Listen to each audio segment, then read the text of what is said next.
जब अपन ने शुरू किया था एनसीईआरटी, तो जो पहला पार्ट था वो स्टोन एज से शुरू होता है। ठीक है। तो जो हमने एनसीईआरटी में देखा है, सबसे पहले क्या देखा था? स्टोन एज देखा था। ठीक है। स्टोन एज के बाद में अपन क्या देख रहे हैं? Bronze age. ठीक है। और उसमें क्या था? IVC, Indus valley civilization.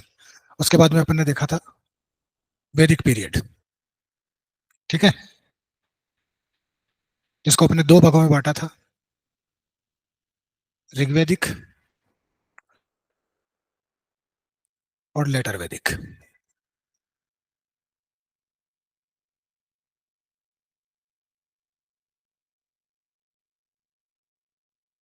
ठीक है। इसके बाद में अपन ने क्या देखा था?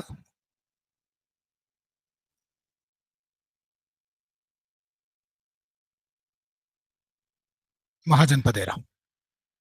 ठीक है। महाजनपद एरा के बाद में क्या? Rise of Magadha. Then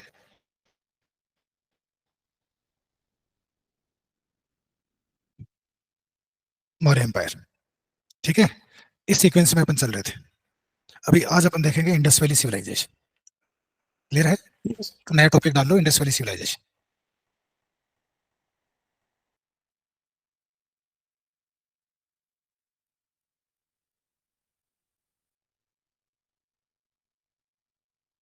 Sindhu घाटी सभ्यता। इंडस एक रिवर का नाम है। ठीक है। उसके आसपास का क्षेत्र सिंधु घाटी का क्षेत्र, और उसमें जो सभ्यता पनपी, that is Indus valley civilisation. अब इससे पहले कि अपन इंडस वैली सिविलाइजेशन की बात करें, अपने को दो शब्द देखना पड़ेगा। एक शब्द है सभ्यता, जिसको अपन इंग्लिश में क्या कहते हैं, और दूसरा शब्द है संस्कृति, जिसको अपन क्या कहते हैं? कल्चर। ठीक है। समझ में आ रही बात? क्या अंतर होता है दोनों में? सभ्यता किसे कहोगे और संस्कृति किसे कहोगे? कंप्यूटर तो पढ़ा होगा थोड़ा बहुत। कंप्यूटर में दो पार्ट होते हैं, हार्डवेयर एंड सॉफ्टवेयर। हार्डवेयर किसे कहते हैं और सॉफ्टवेयर किसे कहते हैं? जैसे छू सको, टच कर सको। ठीक है ना? जैसे कि मॉनिटर, कीबोर्ड, माउस, सीपीयू, ये सब क्या है?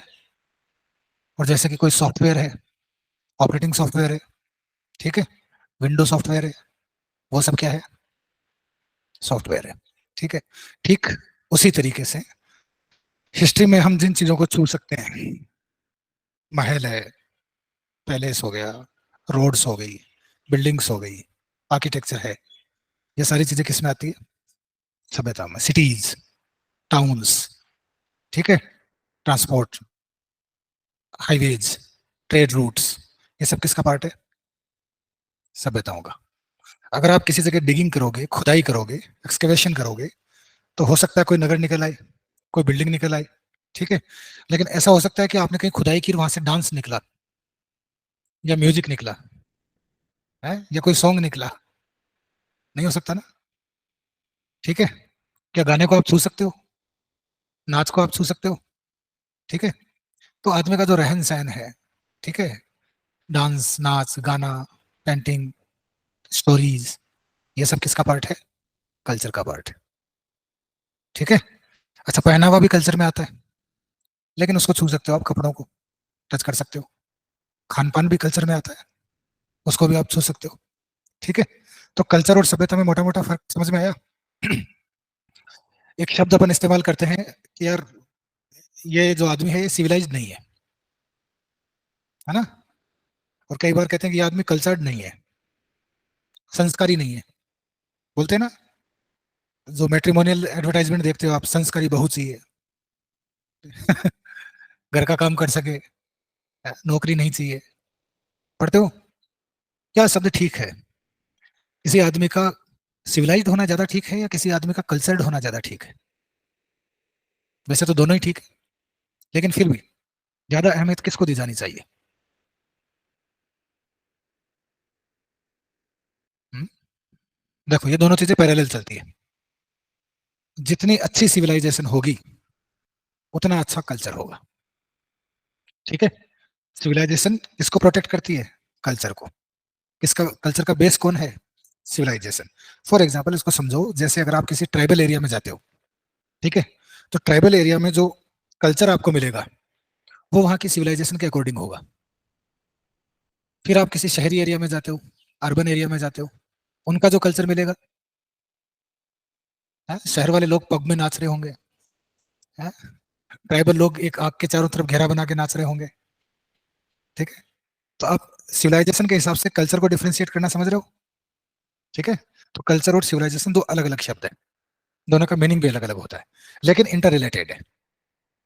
ठीक है। तो आपसे कोई पूछ ले कि कल्चर और सिविलाइजेशन क्या होता है, बता दोगे? ठीक है। तो यहाँ पर हम सिंधु घाटी सभ्यता का कल्चर नहीं पढ़ रहे हैं, है ना। टॉपिक का नाम क्या है? Indus valley civilization. Indus valley culture नहीं है। कल्चर क्यों नहीं पढ़ रहे हैं?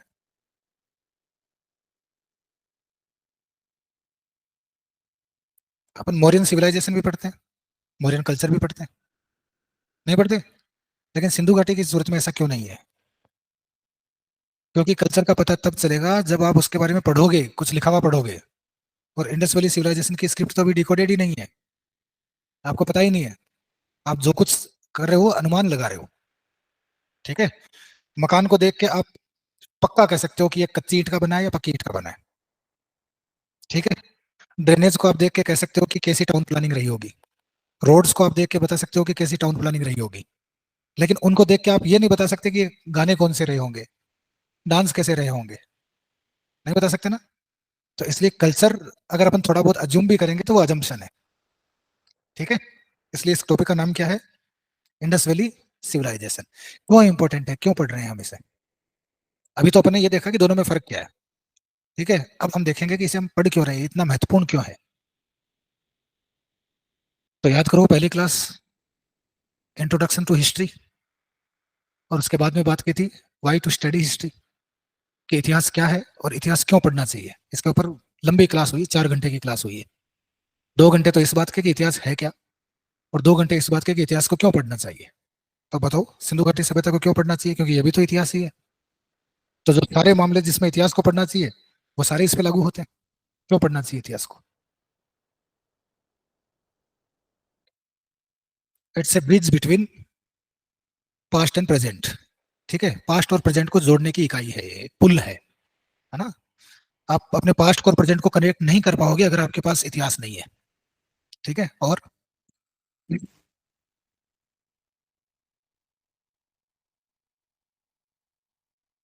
क्लास को दोबारा देखो फिर, है ना। चलो ठीक है। अब एक नाम और बताता हूं मैं आपको। एक नाम था रूडयार्ड किपलिंग, सुना नाम? है? कौन आदमी है ये? जंगल बुक देखी, मूवी? मोगली का नाम तो सुना होगा। मोगली, बगीरा, टबाकी, शेर खान, बलू। उसका जो सेंटर करेक्टर है मोगली, और उस किताब का नाम क्या है? जंगल book.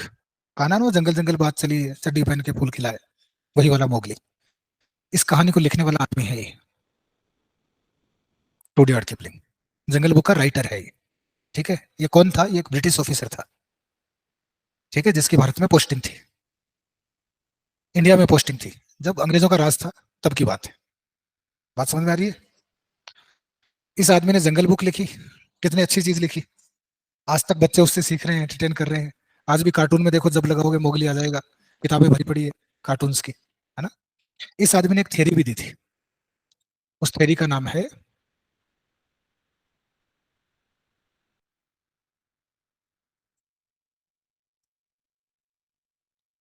White man burden theory, जिसको हिंदी में क्या कहते हैं? श्वेत व्यक्ति के भार का सिद्धांत। ठीक है। व्हाइट मैन तो आप समझते हो, व्हाइट मैन क्या होता है? यूरोपियंस, है ना। और भारत में कौन से व्हाइट मैन का रूल था? ब्रिटिशर्स का। तो यहाँ पे व्हाइट मैन का मतलब अंग्रेज। ठीक है ना। बर्डन का मतलब क्या होता है? भार, जिम्मेदारी। हाँ, दायित्व, ड्यूटी, इसी को बर्डन कहते हैं। थियरी का मतलब क्या होता है? सिद्धांत। ठीक है। तो व्हाइट मैन बर्डन थियरी में ये कहता है रूडियार्ड किपलिंग कि जितने भी कलर्ड पीपल है, कलर्ड पीपल का मतलब जो व्हाइट नहीं है, वो कौन है? कलर्ड है। व्हाइट के अलावा सारे, ब्लैक भी, सांवले भी, सब। ठीक है। तो दो हिस्सों में दुनिया बट गई है, एक तरफ व्हाइट पीपल है, एक तरफ कलर्ड पीपल है। ठीक है। ये कहते हैं कि जो कलर्ड पीपल होते हैं वो असभ्य होते हैं। ठीक है, अनसिविलाइज्ड होते हैं। बात समझ में आ रही है? तो अनसिविलाइज्ड दुनिया अच्छी बात है क्या? नहीं है। तो फिर उनको सिविलाइज्ड किया जाए। और उनको सिविलाइज्ड कौन करेगा? जो सिविलाइज्ड होगा। और सिविलाइज्ड कौन है? White people. ठीक है। यानी हम समझदार हैं क्योंकि हम गोरे हैं, तुम बेवकूफ हो क्योंकि तुम गोरे नहीं हो, और हमारी जिम्मेदारी है तुमको समझदार बनाना। ठीक है। इसी को बोलते हैं व्हाइट मैन बर्डन थ्योरी, कि जितने भी गोरे लोग हैं उन गोरे लोगों की जिम्मेदारी है कि जो कलर्ड पीपल है उनको क्या किया जाए? सिविलाइज किया जाए, उनको सिखाया जाए, जीवन की वैल्यूज बताई जाए, जीवन जीने का तरीका सिखाया जाए। और हम कैसे सिखाएंगे आपको? आप पे रोल करके। ठीक है। हाँ। आप अच्छे कपड़े नहीं पहनते हो। ठीक है। गांधी खुद, चर्चिल ने क्या कहा था? अधनंगा फकीर। कहा था या नहीं कहा था? सोचो, जिससे मिलने के लिए ब्रिटेन की महारानी टाइम मांग रही हो, उसको वो क्या कह रहा है? भारत को क्या कहा जाता है? सपेरों का देश, है ना? चरवाहों का देश। कहते हैं नहीं कहते हैं? ठीक है। तो इट मीन्स उनकी नजर में हम मॉडर्न नहीं है, हम कल्चर्ड नहीं है। आज भी हमारे यहाँ ताबीज हो रहे हैं, पुंगी बजा के सांप पकड़ रहे हैं। ठीक है। किसी में माता आ रही है, किसी में भुनियाजी आ रहे हैं। अंग्रेजों ने देखी ये चीजें हमारे आसपास में, हमारे ग्रंथों का उन्होंने अध्ययन किया। ठीक है। हमारे ऐसे देवता हैं जिनका शरीर तो आदमी का है, सर हाथी का है। हाँ, बंदर हमारे भगवान है। ठीक है। ये हमारे लिए अच्छी बात है, हमारे को, हमको इसका रीजन भी पता है। ये हमारा कल्चर है, हमारा धर्म है, हम इसको बेहतर समझते हैं। लेकिन अंग्रेज लोग क्या समझेंगे कि यार कैसे बेवकूफ लोग हैं। हाँ, ऐसे कोई भगवान होते हैं क्या? बंदर कोई भगवान होते हैं? ठीक है। तभी तो उन्होंने नाम रखा मंकी गॉड, एलिफेंट गॉड। ठीक है। तो कुल मिला के बात यह कि उनकी नजर में हम कैसे हैं? सभ्य हैं। और हमें क्या करना है? उन्हें सभ्य बनाना है, उन्हें हमें सभ्य बनाना है। ठीक है। और इसी थियरी को क्या बोलते हैं? White man burden theory. उन्होंने कहा कि तुमने किया क्या है, कौन से इन्वेंशन किया तुमने, क्या डेवलप किया तुमने, क्या इंडस्ट्री डेवलप की, क्या तुमने इंजन बनाया, ट्रेन बनाई, पटरियां बनाई, दवाइयां बनाई, क्या क्या तुमने? है तुमने ग्रंथ लिखे फालतू के, पूजा पाठ करते रहते हो, तुम्हारा कोई लॉजिक नहीं है। एक तो हमारे भगवान है ईसा मसीह, उन्हें देखो बिल्कुल इंसानों की तरह दिखते हैं, बहुत इंसानों वाली बातें करते हैं। बात समझ में आ रही है? तुम्हारे कोई भगवान तो है जो गले में सांप डाल के बैठे हैं, है कि नहीं? तो हम इस चीज को समझते हैं क्योंकि हमारा कल्चर है, हम बहुत डीप डाउन इस फिलोसफी को जानते हैं कि ये सारी चीजें बहुत वैल्यूएबल चीजें हैं। लेकिन ब्रिटिशर्स इस चीज को नहीं समझते, तो वो हमें क्या कहते हैं? अनसिविलाइज्ड कहते हैं। ठीक है ना? अभी क्या होता है, जब पूरी दुनिया के अंदर ब्रिटिश से डंडा पीट रहे थे कि भारतीय अनसिविलाइज्ड हैं, हम उन्हें रेलवे दे रहे हैं, हम उन्हें कॉन्स्टिट्यूशन दे रहे हैं, हम उन्हें लॉ दे रहे हैं। ठीक है। हम उन्हें पॉलिटिक्स दे रहे हैं, मॉडर्न पॉलिटिक्स, हम इनको मैथमेटिक्स पढ़ा रहे हैं, फिजिक्स पढ़ा रहे हैं। एक पता चलेगा, एक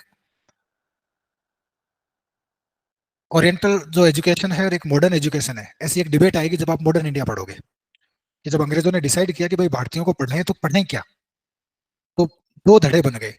एक तो कहते हैं कि हमें हमारा कल्चर पढ़ाओ, हमें वेद पढ़ाओ, पुराण पढ़ाओ, ठीक है, रामचरितमानस पढ़ाओ, ये है हमारे पढ़ने की चीजें। हमारे पढ़ने का तरीका गुरुकुल वाला तरीका होगा। तो वो लोग क्या कहलाए? प्राच्यवादी, ओरिएंटलिस्ट। ठीक है। एक ने कहा कि इन चीजों में क्या पढ़ा है, मैथ्स पढ़ो, फिजिक्स पढ़ो, साइंस पढ़ो, बायोलॉजी पढ़ो, ताकि कुछ डेवलपमेंट हो। इंग्लिश पढ़ो, संस्कृत में क्या है? कुछ नहीं है। अंग्रेजी पढ़ो ताकि पूरी दुनिया से आप रूबरू हो, जानो क्या चीजें चल रही है। वो लोग कहलाए मॉडर्निस्ट, आधुनिकवादी। समझ में आई बात? तो जब ये बहसें चल रही थी, ठीक इसी टाइम एक डिस्कवरी होती है, एक रेलवे ट्रैक बनाया जा रहा होता है। उस रेलवे ट्रैक बनाते समय जो मजदूर लोग होते हैं उनको एक टीला दिखाई देता है, हीप, माउंट। ठीक है। उसमें कुछ ईंटें वीटें होती है, वो उसका इस्तेमाल करने लगते हैं। वहीं पे कुछ अंग्रेज अफसर आते हैं और वो उनको देखते हैं कि यार ये तो बहुत पुरानी चीज है, तो उस ईंटों के इस्तेमाल करने को रोकते हैं। उसकी जांच की जाती है तो पता चलता है कि यहाँ तो किसी समय बहुत पुरानी सिविलाइजेशन थी, सभ्यता थी। फिर उस टीले को जब खोदा जाता है तो वहां पुरानी सभ्यता निकलती है, जिसको हम कहते हैं हड़प्पा सिविलाइजेशन या इंडस वैली सिविलाइजेशन। और जब उस सभ्यता का टाइम पीरियड पता किया जाता है ठीक है, तो वो 3,000 साल 4,000 साल पीछे जा रही है। ठीक है, ईसा मसीह के पैदा होने से पीछे जा रही है। यानी जब तुम्हारा भगवान जन्मा था, उससे पहले हम नगर बना चुके थे, हमारे पास ड्रेनेज सिस्टम था, हमारे पास ट्रेड था। बात समझ में आ रही है? हमारे पास टाउन प्लानिंग थी जब तुम पत्ते बांध के घूम रहे थे। ठीक है और तुम लोग हमें सिविलाइज करोगे। ठीक है, तो ये व्हाइट मैन बर्डन थ्योरी वास्तव में क्या होनी चाहिए? Coloured man burden theory. ठीक है, उनको हमें समझाना चाहिए। तो अभी बात समझ में आई? तो इंडस वैली का इंपॉर्टेंस भी समझ में आया कि इसने कितने बड़े मिथ को चेंज किया जो कि यूरोप में फैला हुआ था। ठीक है, आज भी यूरोपियंस अपने को ऐसा ही समझते हैं। वो ये कहते हैं कि इनको आता जाता कुछ है नहीं, ये अपने दाढ़ अलगते रहते हैं, वेद पुराणों की बातें करते रहते हैं कि भारत विश्व गुरु है, विश्व गुरु है। विश्व गुरु ने किया क्या है? इनके पास अपनी कोई टेक्नोलॉजी नहीं है। काफी हद तक उनकी बात सही भी है, अगर आज की तारीख में देखें तो। आज हम लगभग जो टेक्नोलॉजी है वो बाहर से इंपोर्ट कर रहे हैं। ठीक है, हर चीज के लिए। चाकू जो होता है वो भी चाइना से आता है। नहीं आता, पीलर छीलते हैं, हाँ, सारी की सारी छोटी मोटी जो भी चीजें वो सब चाइना मेड है तुम्हारी। छोटी से छोटी घर में काम आ रही है वो भी, सुई भी चाइना से आ रही है। और अगर कोई जहाज आ रहा है तो वो भी विदेशों से आ रहा है। ठीक है, तो एक तरह से उनकी बात भी आज की परिप्रेक्ष्य में ठीक है। लेकिन उस दौर में जो बात हो रही थी कि ये बिल्कुल असभ्य है, इस बात को सिरे से खारिज कौन कर देता है? Indus valley civilization. ठीक है, क्योंकि हमने मान लो वेदों में लिख दिया कि हम ये जानते थे वो जानते थे, तो उस पर वो सवाल कर सकते हैं कि तुमने तो बाद में लिख दिया। लेकिन इसका क्या करेंगे? ये तो सबूत है, कार्बन 14 से पता चलेगा कितने साल पुराना है। ठीक है, तो कितनी इंपॉर्टेंट चीज है इंडस वैली सिविलाइजेशन, ये समझने की बात है। अभी क्लियर हुआ कि इंडस वैली सिविलाइजेशन क्यों पढ़ना चाहिए। ठीक है, उस समय में क्या ट्रेड रूट्स रहे होंगे, कैसी बिल्डिंग्स रही होगी, हम्म, कैसी टाउन प्लानिंग रही होगी। आज भी हम लोग स्मार्ट सिटी बनाने की बात करते हैं, है ना? कहाँ है वो स्मार्ट सिटीज? स्मार्ट सिटी का मतलब क्या होता है? स्मार्ट सिटी का मतलब ये होता है कि वहाँ सारी सुविधाएं हो, अच्छा लाइफ स्टैंडर्ड हो, है, अच्छी लाइफ स्टाइल हो। लेकिन पता चलता है कि थोड़ा सा अगर कोई कुत्ता मूत गया तो पूरा का पूरा शहर भर जाएगा। कोई ड्रेनेज सिस्टम नहीं है। 1 घंटे बारिश हो गई, इतने में तो लोग गाड़ियां बेच के नाव खरीद लेते हैं कि इन्हीं से काम चलेगा। लेकिन इंडस वैली सिविलाइजेशन का आप ड्रेन सिस्टम देखोगे, ड्रेनेज सिस्टम देखोगे, तब आपको पता चला कि आज से 4-4, 4.5-4 साल, 1,000 साल पहले ये चीजें हो रखी थी। तो ऐसा क्या हुआ कि हम उसको कंटिन्यू नहीं रख पाए। क्लियर है? ये सारी चीजें हैं, ये इंडस वैली सिविलाइजेशन के बारे में है। एक नाम सुना होगा आपने, ASI, असिस्टेंट सब इंस्पेक्टर है। अरे archaeological survey of India assistant वाला वो नहीं, 1 स्टार की बात नहीं कर रहा हूं मैं किसकी बात कर रहा हूँ? Archaeological survey of India.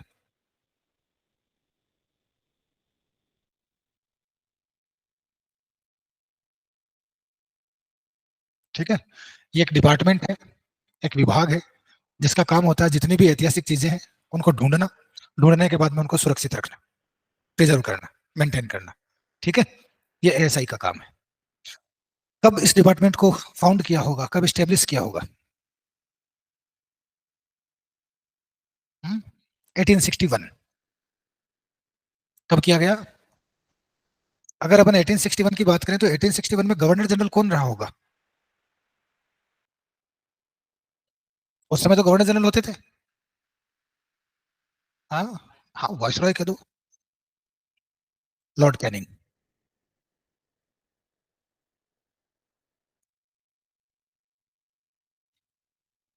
ठीक है, इस लॉर्ड कैनिंग का एक अधिकारी था जिसका नाम था अलेक्जेंडर कनिंघम। क्या नाम था? Alexander Cunningham. किसका अफसर है ये? कैनिंग का। इसने इस डिपार्टमेंट को स्टेब्लिश किया। तो ASI, the archaeological survey of India, was founded by Alexander Cunningham. ठीक है, और गवर्नर जनरल कौन था उस समय? Lord Canning. ठीक है, अभी कोई डिपार्टमेंट बना दोगे तो बनाते ही काम होना शुरू हो जाएगा क्या? नहीं होगा, उसको पैसा देना पड़ेगा, फंड देना पड़ेगा, उसमें डिप्लॉयमेंट करना पड़ेगा, लोगों को लगाना पड़ेगा, उनसे काम करवाना पड़ेगा, तब काम होगा। जैसे पंचायती राज तो कब का ही बना दिया गया था। ठीक है, लेकिन ना तो कोई पंचायतों को फंड दिया जाता था, ना टाइम पे चुनाव कराए जाते थे, तो कोई मतलब नहीं रहा उसका। फिर उसको रेगुलेट किया गया, टाइम पे चुनाव कराए गए, पंचायतों को फंड दिया गया। और आज देखो विधायकों के चुनाव भी इतने खतरनाक नहीं होते जितने पंचायतों के होते हैं, है ना। बुलेरो को पीछे सरपंच लिखा हुआ होता है। ठीक है। तो फंड मेन चीज होती है। तो ब्रिटिशर्स तो अपने यहाँ लूट करने आए थे, है? तो उन्होंने ज्यादा ध्यान दिया नहीं, डिपार्टमेंट तो बढ़ा दिया कि भाई सारे अफसर बेकार थोड़ी होते हैं, 10 बेकार होते हैं तो 2 ठीक भी होते हैं। तो ये कनिंगम ठीक आदमी था, उसने सोचा यार इतनी पुरानी सिविलाइजेशन है, इट शुड बी प्रिजर्व्ड। ठीक है, पुरानी चीजें हैं उसका रख रखाव करना चाहिए। तो इसके लिए उन्होंने एक डिपार्टमेंट बना दिया। अफसर आदमी है, कह दिया बन गया, लेकिन उसके लिए फंड नहीं मिल रहा है। तो 65 से लेके 71 तक इसको कोई फंड नहीं दिया गया, इस वजह से इग्नोर्ड रहा।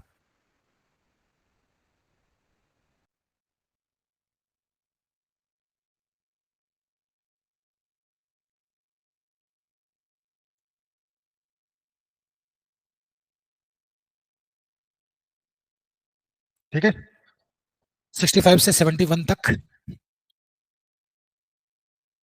It remained ignored because of the lack of the fund. Fund की कमी की वजह से यह इग्नोर्ड रहा। ठीक है, 71 में अलेक्जेंडर इसका डायरेक्टर जनरल बना। ठीक है, तब 1871 जो अलेक्जेंडर कनिंघम है वो क्या बन जाता है?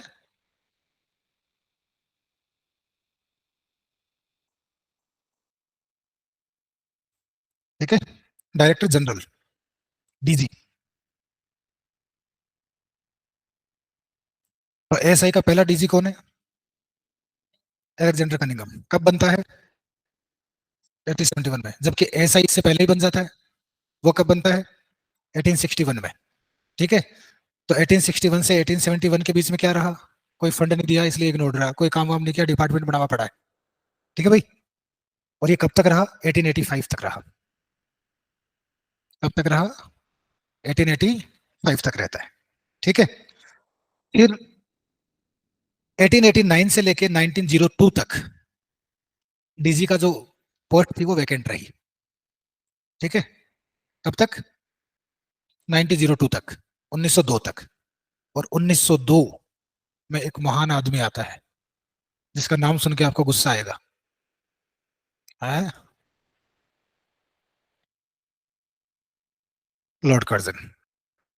ठीक है, बहुत विजनरी आदमी था, लेकिन था हरामी। ठीक है, बंगाल का जो विभाजन किया था किसने किया था? इसी लॉर्ड कर्जन ने किया था। ये जो हिंदू मुसलमान दंगे आप देखते हो ना, इसके बीज बोने वाला आदमी है ये। यहीं से हिंदू मुसलमान दंगों की शुरुआत होती है। ठीक है, कहते हैं, कहावत है, कि लॉर्ड कर्जन अकेला नहीं आया था। लॉर्ड कर्जन के साथ में अकाल आया था। ठीक है, इसके समय में बहुत तगड़ा वाला अकाल पड़ा। लॉर्ड कर्जन के साथ में प्लेग आया था, इसी समय प्लेग फैला था, और इसी समय ये साहब आए। ठीक है, तो लॉर्ड कर्जन अकाल और प्लेग दोनों को साथ में लेके आया था। कब आता है? 1899 में आता है। कब आता है? 1899, 1899 में हमारा गवर्नर जनरल कौन हो जाता है? Lord Curzon. ठीक है, यही लॉर्ड कर्जन 1902 के अंदर इसकी सुध लेता है एएसआई की। तो लगता है ये भी कोई डिपार्टमेंट है, इसको भी संभालो। ठीक है, और नया डीजी अपॉइंट करता है सर जॉन मार्शल को। 1902 में नया डीजी कौन अपॉइंट कर देता है?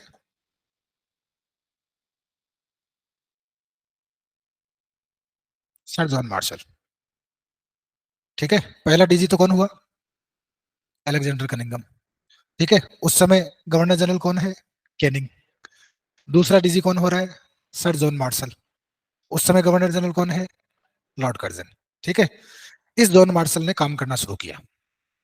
ठीक है, ये 1928 तक रहता है, 1902 से 1928। इस दौरान डीजी कौन है? Sir John Marshall. इसी जॉन मार्शल ने कुछ लोगों को, इंडियंस को इकट्ठा किया जिनका हिस्ट्री के अंदर इंटरेस्ट था, जो पढ़ाया करते थे हिस्ट्री। उन्हें कहा कि भाई इंडिया में बहुत आर्कोलॉजी की बहुत संभावनाएं हैं, काम करते हैं इस पे।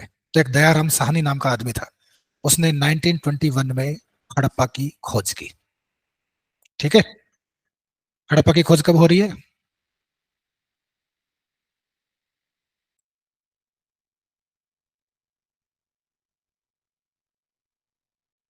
किसके द्वारा?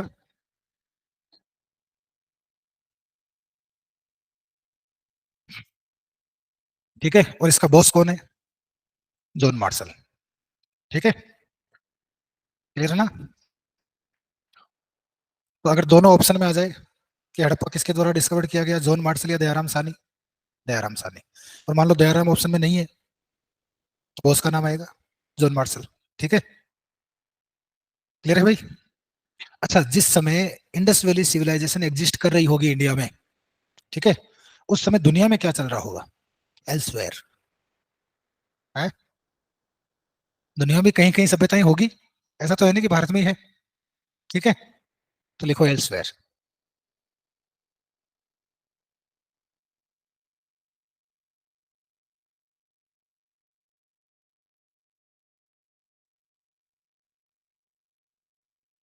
Contemporary civilisations. ठीक है ना? कंटेम्पररी सिविलाइजेशंस में एक नाम लिखो, मेसोपोटामियन। मेसोपोटामिया जगह का नाम है। सुमेरियन अलग, दूसरा मेसोपोटामियन, दूसरा सुमेरियन, तीसरा इजिप्ट या इजिप्शियन, और चौथा चाइनीज। ठीक है, ये चार सिविलाइजेशन इसके कंटेम्पररी है। क्लियर है? और अगर इंडस वैली सिविलाइजेशन से सबसे नजदीक कौन सी है, तो वो है सुमेरियन। ठीक है, तो जो सबसे ज्यादा नजदीक होगी उससे सबसे ज्यादा इंटरेक्शन होगा। ठीक है, तो सर्वाधिक निकट या सर्वाधिक संपर्क में कौन सी सिविलाइजेशन रही है? ठीक है, अब देखते हैं अपन इसका नॉमेनक्लेचर, इसका नामकरण क्या है। ठीक है, कि नाम कैसे दिया गया। तो सबसे पहला नाम है इसका आईवीसी, इंडस वैली सिविलाइजेशन, क्योंकि सिंधु नदी के आसपास का एरिया है। अब तो बहुत बढ़ गया, लेकिन जब शुरू शुरू में खोजा गया था तो सिंधु नदी के आसपास का एरिया था, तो इसका नाम क्या रख दिया? सिंधु घाटी सभ्यता। क्योंकि इसमें पहला जो साइट ढूंढी गई उसका नाम हड़प्पा था, इसलिए इसका नाम क्या रख दिया? हड़प्पा सिविलाइजेशन। हड़प्पा नाम क्यों रखा है? केवल हड़प्पा नहीं है, बहुत सारे हैं, मोहनजोदड़ो भी इसमें आ रहा है, सुतका भी इसमें आ रहा है, देवाबाद भी इसमें आ रहा है, बनमाली भी आ रहा है, लोथल भी आ रहा है, धोलावीरा भी आ रहा है। लेकिन नाम हड़प्पा ही क्यों है? क्योंकि सबसे पहले हड़प्पा ढूंढा गया, तो इसी के नाम पे इसका नाम रख दिया। ठीक है, इसके अलावा इसको सिंधु सभ्यता भी कहते हैं, उसका भी सेम रीजन, सिंधु घाटी की वजह से। ठीक है, इसको सिंधु सरस्वती सिविलाइजेशन भी कहते हैं। और क्या नाम है इसका?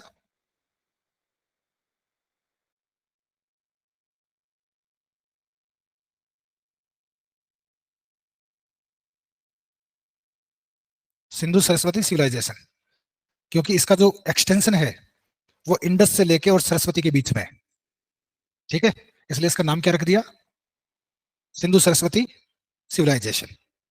ठीक है, क्योंकि इसका एक्सटेंशन इंडस टू सरस्वती है। क्लियर है भाई? इसे कॉपर एज सिविलाइजेशन भी कहते हैं।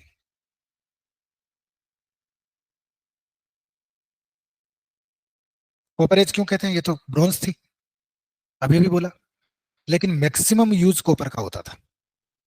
ठीक है, because of the maximum use of the said metal. ठीक है, सबसे ज्यादा इस्तेमाल कॉपर का होता है, ब्रॉन्ज का नहीं, लेकिन ब्रॉन्ज भी था। ठीक है, अब अगर दोनों में से चूज करना है कि ये ब्रॉन्ज सिविलाइजेशन है कॉपर सिविलाइजेशन, तो क्या कहोगे?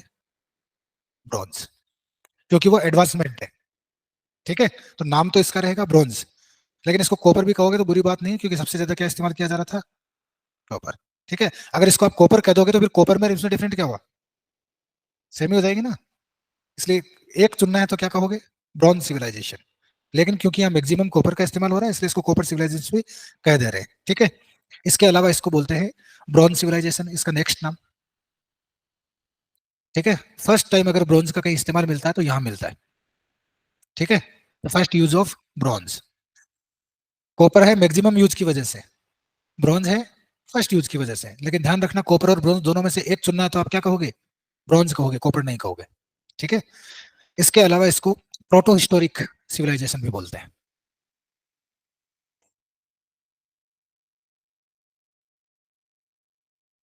प्रोटो ये एक ही शब्द है, प्रो टू नहीं है ये। ठीक है, लिखने में गड़बड़ हो गई है। प्रोटो है, प्रो टू नहीं है। ठीक है, प्रोटो हिस्टोरिक। प्रोटो हिस्टोरिक किसको बोलते हैं? ऐसी सिविलाइजेशन जिसमें रिटन सोर्सेज मिलते हैं लेकिन उनको पढ़ा नहीं जा सकता, उसको अपन क्या कहते हैं? प्रोटो। क्लियर है? तो इसको प्रोटो हिस्टोरिक सिविलाइजेशन भी कहते हैं।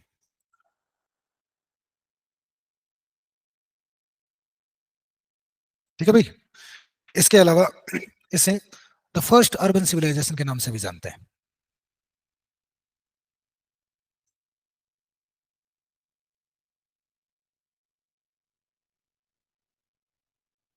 पहली नगरीय सभ्यता। दुनिया में सभ्यताएं इससे पहले भी हो गई थी, लेकिन वहां कहीं भी सिटीज नहीं मिलती आपको। ठीक है? रूरल मिलती है वो। अगर पूरी दुनिया में कहीं पहला शहरीकरण हो रहा है, फर्स्ट अर्बनाइजेशन हो रहा है, तो वो इंडस वैली में हो रहा है। तो ये वर्ल्ड की पहली नहीं है, लेकिन पहली अर्बन सिविलाइजेशन है। ध्यान रखना क्वेश्चन में। This is not the first civilization of the world, but first urban civilization of the world. Clear है? कोई समस्या यहां तक? ठीक है। तो इस दौरान क्या होता है? पूरी दुनिया में पहली बार अर्बनाइजेशन होता है। और हम अच्छी तरीके से बात कर चुके हैं कि अर्बनाइजेशन कब होता है। ठीक है? क्या क्या फैक्टर्स उसमें होते हैं, तो दोबारा उसको बोलने की जरूरत नहीं है। तो अगर इंडिया में पहला अर्बन रिवोल्यूशन आईवीसी के समय होता है। देखो, रिवोल्यूशन किसको बोलते हैं? जब बड़े स्तर पे कोई काम होता है, उसको क्या बोलते हैं अपन? क्रांति। जैसे बड़े स्तर पे गेहूं उगा, अनाज उगाया, तो उसको अपना हरित क्रांति कह देते हैं। बड़े स्तर पे अंग्रेजों का प्रोटेस्ट किया गया, तो उसको अपन 1857 को भी क्रांति कह देते हैं। तो कोई भी काम जब बड़े लेवल पे किया जाता है तो वो क्रांति होती है। तो बड़े लेवल पे सिटीज डेवलप हो रही है, तो उसको क्या कहेंगे? Urban revolution. तो first urban revolution Indus valley civilisation के समय होता है। तो सेकंड कब हुआ? In case of India, Mahajanapada के समय। ठीक है? तो सेकंड अर्बन रिवोल्यूशन वो कब हो रहा है? महाजनपद। थर्ड कब हुआ? मीडियावल इंडिया में। ठीक है? तुगलकों के समय सबसे ज्यादा नगर बसे थे, हिसार फिसार सब उसी समय बसे हुए। ठीक है? और फोर्थ ब्रिटिशर्स के समय। क्लियर है? अभी भी कोई नगर बसाए जा रहे हैं? कौन से? गुजरात के पास में एक सिटी बसाई जा रही है, आपको पता हो तो सर्च करके देखना। ठीक है भाई। तो हमने ये देखा कि सिंधु सभ्यता क्या है, फिर हमने ये देखा कि सिंधु सभ्यता को क्यों पढ़ना चाहिए, व्हाइटमैन बर्डन थियरी क्या है, फिर हमने देखा आर्कियोलॉजिकल सर्वे ऑफ इंडिया की क्या हिस्ट्री है, इस डिपार्टमेंट को कैसे बना, कब बना। ठीक है? इसकी डिस्कवरी किसने की, ये भी हमने देख लिया। इसका नोमेनक्लेचर क्या है, ये भी हमने देख लिया कि इसके इतने सारे नाम क्यों हैं, कौन से नाम का क्या मतलब है। ठीक है? अब पढ़ेंगे the makers of Indus valley civilization. ठीक है?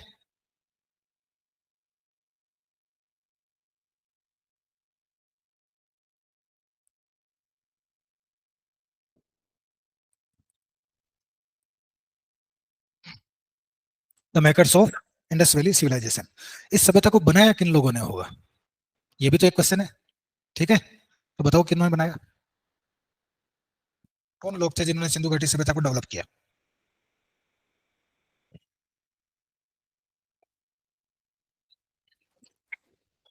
देखो ऐसा है, इतिहास में अपन जितना पीछे जाते जाएंगे ना, उतनी अनसर्टेनिटी बढ़ती जाएगी। आप ठोक बजा के दावा करके बहुत कम बातों को कह पाओगे। फिर होता है कि हिस्टोरियंस के अकॉर्डिंग, कोई हिस्टोरियन कहता है कि ये हुआ था, कोई कहता है कि ये हुआ था, उन दोनों के अपने अपने सबूत है, अपने अपने तर्क है। ठीक है? तो इसमें पहला लिखो कि यहाँ पे चार टाइप के लोगों के रिमेन्स मिले हैं। ठीक है? We found the remains of four type of people over here. भाई खुदाई करेंगे तो जो लोग निकलेंगे उन्होंने ही बनाया होगा, है? दूसरे तो बनाएंगे नहीं, जो वहां रहेंगे वही तो बनाएंगे उसको। तो कौन कौन से, उसमें पहला लिखो प्रोटो ऑस्ट्रेलाइड। Proto Australoid. ठीक है? ये यहाँ सबसे पहले आए। हिंदी में भी आपको यही लिखना पड़ेगा भाई, ऐसे लिख लो, प्रोटो ऑस्ट्रेलाइड। ठीक है ना? These were the first people who came here. इसलिए पूरा लिखने का जरूरत नहीं है, एक नंबर पर डाल दिया, ठीक है, सबसे पहले ये आए। ठीक है? आज की डेट में अगर इनको ट्रेस करते हैं, तो किन लोगों में इनके जीन्स सबसे ज्यादा पाए जाते हैं, किन लोगों में इनकी कैरेक्टरिस्टिक सबसे ज्यादा पाई जाती है, किन लोगों के फिजिकल फीचर इनसे सबसे ज्यादा मैच करते हैं? जो मिडिल इंडिया है, उसमें जो एस सीज और एस टीज है, वो सबसे ज्यादा इनसे मैच करते हैं। ठीक है, एससीज and STs of middle India, मध्य भारत के एससी एसटी। तो उनका दावा तो सबसे पुख्ता हो गया कि सबसे पहले तो हम ही आए थे इधर। ठीक है। दूसरा, मेडिटेरेनियन, पहला तो प्रोटोस्टलाइड हो गया, दूसरा मेडिटेरेनियन, मतलब भूमध्य सागरीय। ठीक है, भूमध्य सागर तो जानते हो, इन्हीं को कहते हैं द्रविड़। हाँ, चाहे तो आप मेडिटेरेनियन कह दो, चाहे भूमध्य सागरीय कह दो, चाहे द्रविड़ कह दो, एक ही बात है। ठीक है, सबसे ज्यादा रिमेन्स इनके मिलते हैं। सबसे पहले तो किनके मिलते हैं? प्रोटोस्टलाइड के। ठीक है, और वो किन से मैच कर रहे हैं? STs and STs of middle India. सबसे ज्यादा किनके मिल रहे हैं? द्रविड़ों के, मेडिटेरेनियंस के। ठीक है, इन्हीं को इसका मूल निर्माता माना जाता है। These are the considered these are considered the founders of IVC. ठीक है, क्यों? क्योंकि मैक्सिमम नंबर में यही है, तो संभावना ये है कि जो सबसे ज्यादा होगा उन्होंने बनाई होगी। ठीक है भाई, आज के लोगों में अगर अपन इनके नक्शे को मैच करते हैं, शारीरिक लक्षणों को, नैन नक्श को, किन से मैच होते हैं ये? तो जब द्रविड़ बोल दिया तो समझ जाना चाहिए, साउथ। ठीक है, जो साउथ इंडियन पीपल है उनसे ज्यादा मैच होता है। तीसरा है मंगोलाइड, नाम से पता चल रहा है, मंगोलाइड्स। ठीक है, ये कहाँ रहते थे? ये जो हिमालय का जो फुटहिल्स वाला जो एरिया है ना, वहां पे। ठीक है, फुटहिल्स ऑफ हिमालय। ये थर्ड पीपल थे जो आईवीसी में आए। ठीक है, और फोर्थ लिखो एल्पाइन। एल्पाइन, हिंदी में भी एल्पाइन ही लिखना पड़ेगा।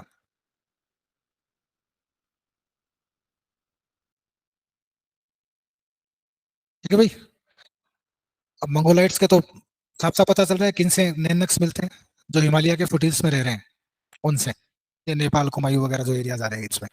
और लास्ट में आते हैं चौथे नंबर पे कौन? एल्पाइंस, हम, यानी कि नॉर्थ वेस्ट। ठीक है, तो चारों के रिमेन्स यहाँ पे मिलते हैं। आपने देखा होगा अभी एक मूवमेंट चल रहा है जिसको बोलते हैं मूल निवासी आंदोलन, सुना है क्या? है? नहीं सुना? कहाँ रहते हो भाई? फेसबुक फेसबुक नहीं चलाते क्या? ठीक है, एक बड़ी बहस चल रही है कि भारत किसका है। ठीक है, कौन पहले आया? तो मूल निवासी किसको कहते हैं? जो यहाँ का ओरिजिनल है, जो यहाँ का नेटिव है। आर्यंस के बारे में ये कहा जाता है कि आर्यंस बाहर से आए। आर्यंस कौन है? जो थोड़े कलर में गोरे हैं, ब्राह्मण्स हैं। ठीक है, ऐसी एक थ्योरी है, बताया जाता है कि ये सच है कि नहीं है, ये तो इतिहास में दबा हुआ है, सबकी अपनी थ्योरी है। इसके फेवर में भी थियरीज है और इसके अगेंस्ट भी थियरीज है। एक थ्योरी ये दी जाती है कि आर्यंस लोग बाहर से आए और जो यहाँ के नेटिव्स थे उनको इम्प्रिजन किया, उनको प्रेशराइज किया, उनको मारा पीटा, दबाया। ठीक है, और स्लेव बना लिया। खुद तो बन गए मालिक, और यहाँ के जो मूल लोग थे उनको क्या बना दिया? दास बना दिया। ठीक है, क्लियर है? अब धीरे धीरे वो वहां से भागने लगे। तो आगे तो हिमालय है, जाओगे किधर? नीचे की तरफ। तो वो लोग नीचे चले गए, साउथ की तरफ। तो साउथ वाले जो लोग हैं वो कहते हैं कि हम मूल निवासी है भारत के, जो नॉर्थ इंडियंस है वो मूल निवासी नहीं है। ठीक है, इसीलिए वो संस्कृत को अपोज करते हैं, इसीलिए वो हिंदी को अपोज करते हैं। ठीक है ना, क्योंकि हिंदी किससे बनी है? संस्कृत से बनी है। इसलिए वो लोग कहते हैं, संस्कृत को तो इतना ज्यादा अपोज नहीं करते क्योंकि संस्कृत तो उनके भी एंशिएंट में काफी रोल है उसका, लेकिन वो हिंदी के अपोज में खड़े हैं क्योंकि हिंदी नॉर्थ इंडिया की भाषा है। ठीक है, आप देखो हमारे फीचर्स भी बिल्कुल अलग अलग है। ठीक है ना, साउथ इंडियन को नॉर्थ इंडियन को खड़ा करोगे तो पहचान में आ जाएगा कि साउथ इंडियन है, नॉर्थ इंडियन है।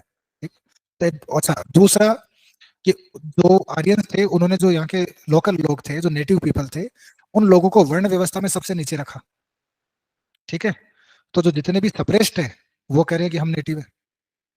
ठीक है, तो ये एक सवर्ण versus suppressed, north versus south, ये एक मूवमेंट है जिसको क्या बोलते हैं? मूल निवासी मूवमेंट। क्लियर है? अब बताओ, इसमें दृढ़ वाले दूसरे नंबर पे आ रहे हैं ना? ठीक है, तो उनसे भी तो पहले एक आ चुके हैं, तो मूल निवासी तो वो भी नहीं है। ठीक है, बात समझ में आ रही है? कोई समस्या? तो हमने ये देखा कि इंडस वैली सिविलाइजेशन के मेकर्स कौन है, तो बेसिकली चार थियरीज है, ये चार तरह के लोग आए। सबसे पहले कौन आते हैं? प्रोटोस्टलाइट। उसके बाद में कौन आते हैं? मेडिटेरेनियन। उसके बाद में कौन आते हैं? मंगोलाइड्स। और उसके बाद में कौन आते हैं? एल्पाइन। ठीक है, अभी हमने ये भी देख लिया कि किसके लक्षण किससे मिलते हैं।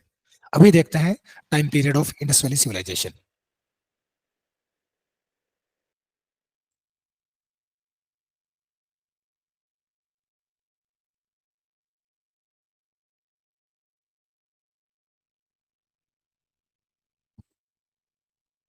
ठीक है, इसके बारे में भी बहुत सारी थीरीज है, कुछ खास खास की बात करेंगे अपन, फिर एक कॉमन कंक्लूजन पे आएंगे।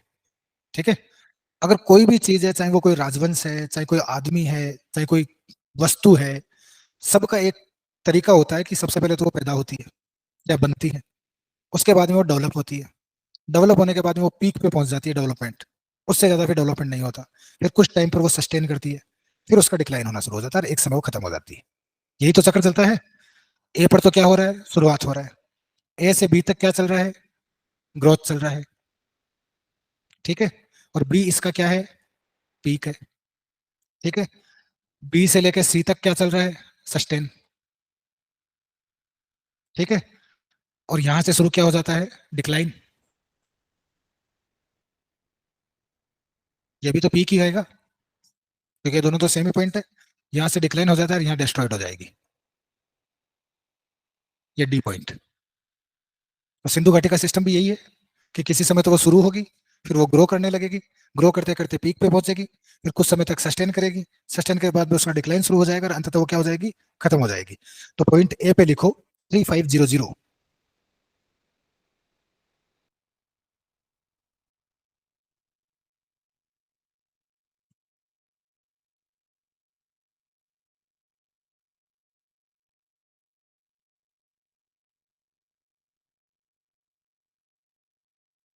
सबके आगे बीसी।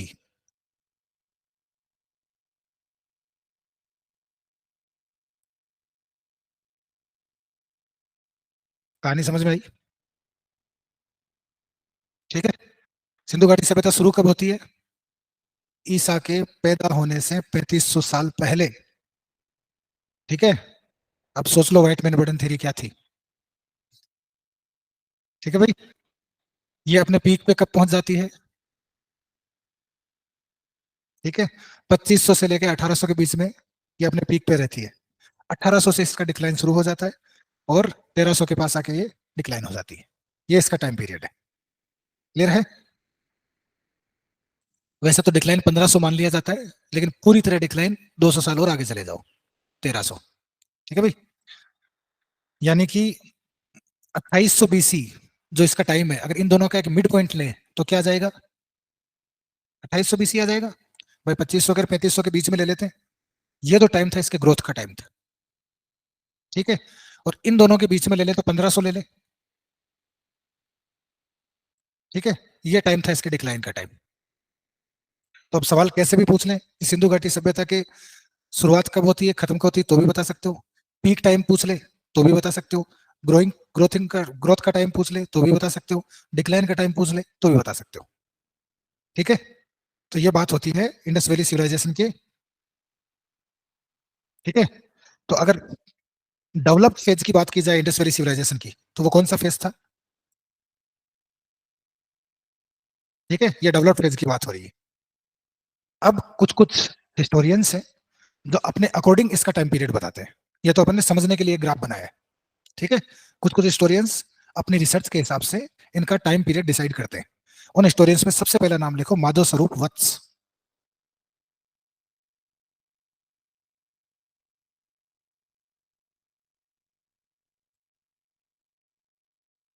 माधव स्वरूप वत्स। माधव स्वरूप वत्स बताते हैं ये टाइम पीरियड बीसीई है सभी। ठीक है, बिफोर कॉमन एरा।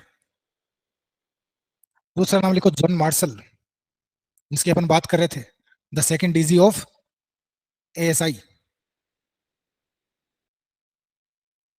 1352, सॉरी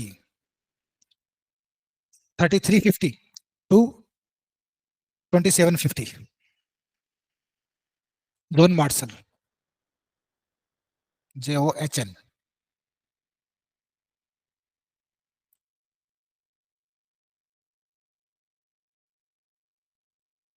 3500 से 2500, 2500 नहीं, इसको 2750 करोड़, यानी 50 साल का अंतर है दोनों में।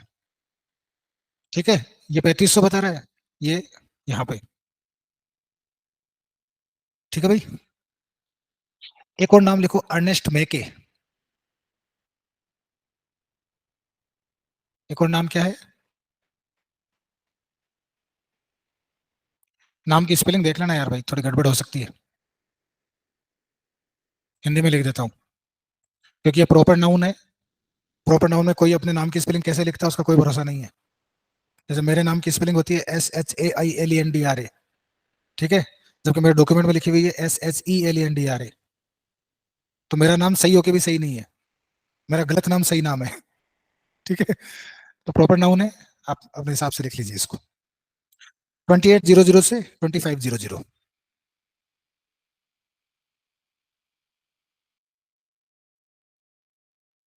एक और नाम आता है, मॉर्टिमर व्हीलर।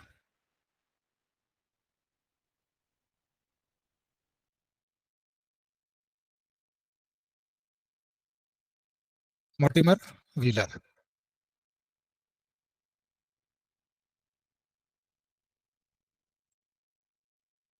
ये भाई साहब कहते हैं 2500 से 1500।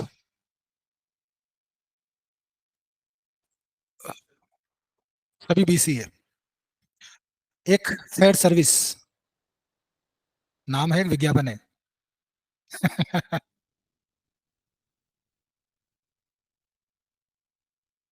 कैसे लिखता होगा यार वो? ऐसे लिख लो ना, फेड सर्विस। आदमी का नाम है, सर्विस फेड नहीं है। ठीक है। 2000 टू 1500, 2000 से 1500। ये कौन बोल रहा है? Fairservis. अब एक नाम लिखो, DP अग्रवाल।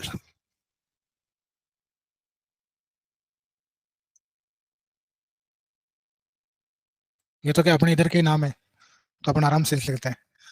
एंड रोमिला थापर, इनका नाम तो सुना होगा। अभी भी जिंदा है भाई, हिस्टोरियन है। ठीक है। ये बताते हैं 2350 to 1750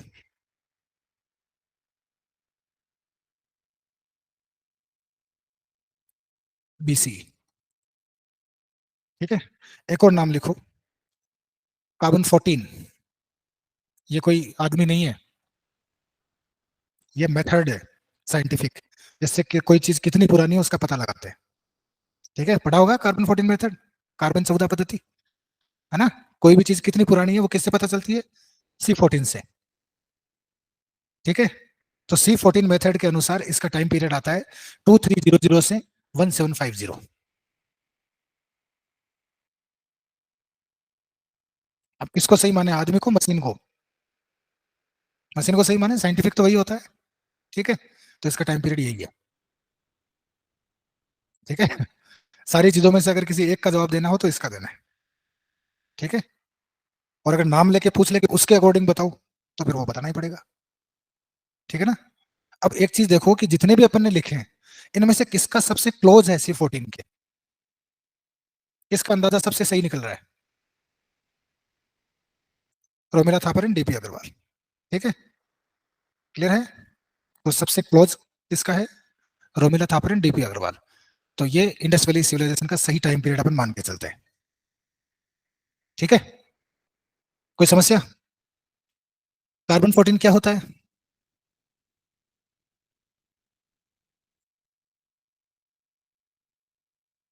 कैसे पता करते हो? हम्म? इसका इस्तेमाल किया जाता है, यूरेनियम का। ठीक है, कि कोई आदमी या कोई जीव, जीव मतलब जिसमें प्राण हो, अब चाहे वो जानवर हो चाहे वो पेड़ हो, है ना, वनस्पति हो, उसमें कार्बन होता है, तय है। उसके मरने के बाद में वो कार्बन धीरे धीरे धीरे धीरे डिक्लाइन होता है, कम होता जाता है। और उसका एक पर्टिकुलर टाइम पीरियड होता है कि इतने टाइम में इतना कम होगा। ठीक है, तो उसके हिसाब से क्या निकाला जाता है? टाइम निकाला जाता है, उसकी आयु ज्ञात की जाती है। ठीक है, कि वो कितना पुराना है। लेकिन इसके साथ दिक्कत क्या है? ये केवल और केवल जीवों के संदर्भ में बात करता है। ठीक है, सबसे पहले भारत में C14 का इस्तेमाल किसने किया इस मेथड का? डीपी अग्रवाल। ठीक है, किस केस में किया? To evaluate the time period of IVC. ठीक है, सिंधु घाटी सभ्यता के टाइम पीरियड को इवेल्युएट करने के लिए सबसे पहले कार्बन 14 जो मेथड है उसका इस्तेमाल डीपी अग्रवाल करते हैं। तो ये बात हुई सिंधु घाटी सभ्यता के टाइम पीरियड की। ठीक है, तो हमने क्या बात करी, सिंधु घाटी सभ्यता क्या है, इसका नामकरण क्या है, ठीक है, इसका टाइम स्पेन क्या है, इसके मेकर्स कौन है। ठीक है, क्लियर है भाई? अब बात करते हैं थियरीज ऑफ ओरिजिन।